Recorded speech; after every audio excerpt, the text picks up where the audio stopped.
I was the caregiver of my mother, and after she passed, I had some extra time, so I went to a synagogue on Sabbath to pray. Now, I'm a devout Christian, and I fell in love with Jewish prayer from the Siddur, especially Shema, Shemon Ezra, and the Kaddish. I just wanted to know if you ever pray prayers from the Siddur and how you adapt them as a Christian. Well, yeah, I have used the Siddur. Particularly, there's a Messianic.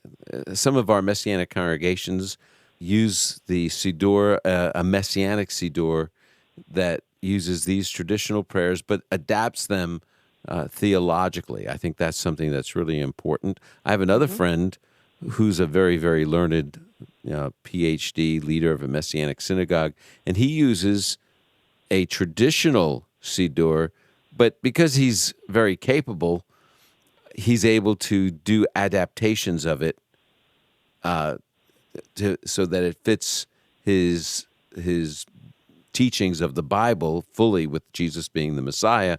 And so there are also some things that people misunderstand. Like, for example, you mentioned the Kaddish, right? A lot of people think that's a prayer for the dead. If you read the words, it's just a prayer that people who are grieving, who have lost a loved one, say for a year.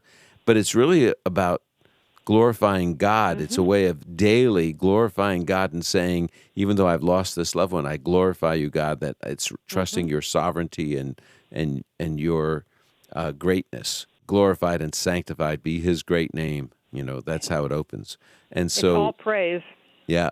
And so it's not really a prayer for the dead. It's a praise by the living to the sovereignty of God. That's what it's about. So there's a lot of really good things in there. There are some things that I probably would say I have to be careful about. Much of it is the Psalms.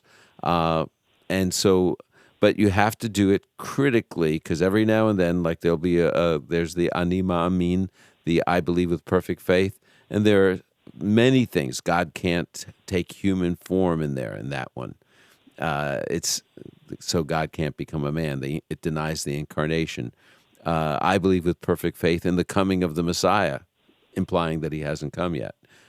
So you have to be very careful when you're in some prayers, like the Ani Ma'amin, because I think about 9 out of the 13 articles of faith that are listed there, we would struggle with as followers of Jesus. So I think it's really important that you do it critically. Maybe one of the best things to do is find a really good Messianic Siddur that already has done the critical contextualization that you're looking for.